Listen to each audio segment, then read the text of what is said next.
আমার drawing room ঘুরিয়েছেন তাদের প্রতি আন্তরিক কৃতজ্ঞতা ও ধন্যবাদ জানাচ্ছি। আসসালামু আলাইকুম। ওয়ালাইকুম আসসালাম ওয়া রাহমাতুল্লাহি ওয়া বারাকাতুহু। আসলে রাজনীতি তো একটা শিল্প। রাজনীতির বিরোধ থাকবে, দ্বন্দ্ব থাকবে, অনেক কিছু থাকবে, কিন্তু দল তো আমরা একটাই। দল হচ্ছে জাতীয়তাবাদী দল। সেই দলের সদস্য আমরা সকলেই। এখন আমার জননেতা, আমাদের ভবিষ্যৎ প্রধানমন্ত্রী জনাব তারেক রহমান নির্দেশনা দিয়েছিলেন, আপনারা প্রার্থীকে নয় ধানের শীষকে ভোট দিবেন। ওনার সেই নির্দেশনা পালন করতে গিয়ে আমরা আমাদের যিনি প্রার্থী ছিলেন ব্যারিস্টার মীর হেলাল সাহেব, তার জন্য আমরা সকলে কাজ করেছি। উনি আমাদেরকে মূল্যায়ন করুক, উনি আমাদেরকে মূল্যায়ন না করুক, তাতে আমাদের কিছু এসে যায় না। আমাদের এসে যাবে কোথায়? আমার দলের সম্মান যাতে অক্ষুণ্ণ থাকে, আমার দলের সম্মান যাতে নষ্ট না হয়, সেই সম্মানটাকে অক্ষুণ্ণ রাখার জন্য আমরা প্রার্থীর জন্য কাজ করেছি। এজন্য আপনাদের মনে কোনো দুঃখ বা কষ্ট থাকার কোনো কারণ নাই।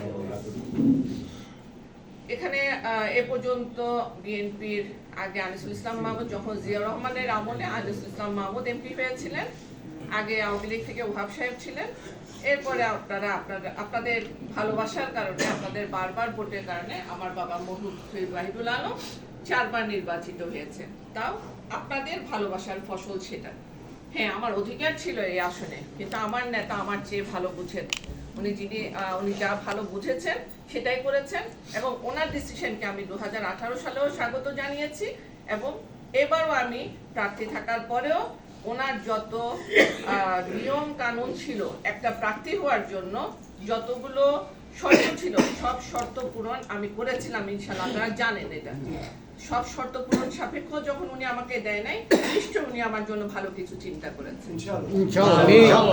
আপনারা আজকে যেহেতু আসছেন, আমাদের এটা ফেব্রুয়ারি মাস, ভাষা শহীদদের শ্রদ্ধা জানানো এবং রমজান মাস, দুটো জিনিসকে মাথায় রেখে এবং নির্বাচন পরবর্তী সময়ে আসলে নেতা কর্মীদের সাথে দেখা করা একটা দায়িত্ব হয়ে পড়েছে আমার। তো সবকিছু মিলিয়ে আপনাদেরকে ডাকা। এখন দল থেকে কিন্তু এখনো নির্দেশনা আসে নাই যে 21শে ফেব্রুয়ারি কেমন হবে। আমার সিনিয়র নেতৃবৃন্দ বলেছেন, এটা অবশ্যই সত্য কথা।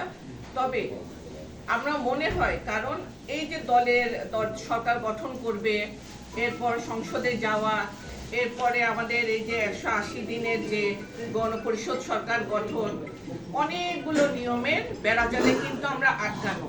এখন আমাদের গ্রুপিং রাজনীতি দেখানোর সময়ও না, এখন আমাদের কর্মসূচি দেখানোর সময়ও না। আমাদের সময় হচ্ছে সরকার গঠন কিভাবে হচ্ছে, আমাদের কাঙ্ক্ষিত ফলাফল আমরা পাচ্ছি কিনা সেদিকে মনোনিবেশ করা।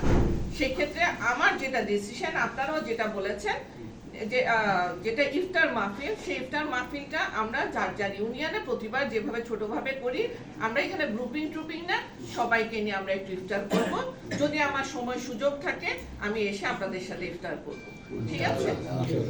আর দ্বিতীয়ত যেটা 21শে ফেব্রুয়ারি, সেটাও আপনাদের ইউনিয়নে সবাই যে যার মতো করে, আমার গ্রুপ বলেন, বিএনপি বলেন, ভাষা শহীদদের প্রতি শ্রদ্ধা জানানো বলেন, সবকিছু মিলিয়ে আপনারা ফুল দিবেন। আমার ডিসিশনটা হচ্ছে এটা। কেননা আমাদের এখনো উচ্চ কক্ষ গঠন বাকি আছে, আমাদের সংসদীয় বিভিন্ন কমিটি করা গঠন বাকি আছে, আমাদের মহিলা সংরক্ষিত আসন বাকি আছে।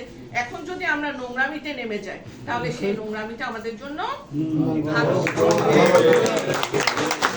যেটা চাচ্ছেন যে আপনাদের মেয়ে, আপনাদের বোন যাতে একটা ভালো কিছু নিয়ে আসতে পারে আপনাদের জন্য, সেটার জন্য তো আপনারাও আমাকে সহযোগিতা করতে হবে, আমাকেও দৃঢ় ভূমিকা পালন করতে হবে।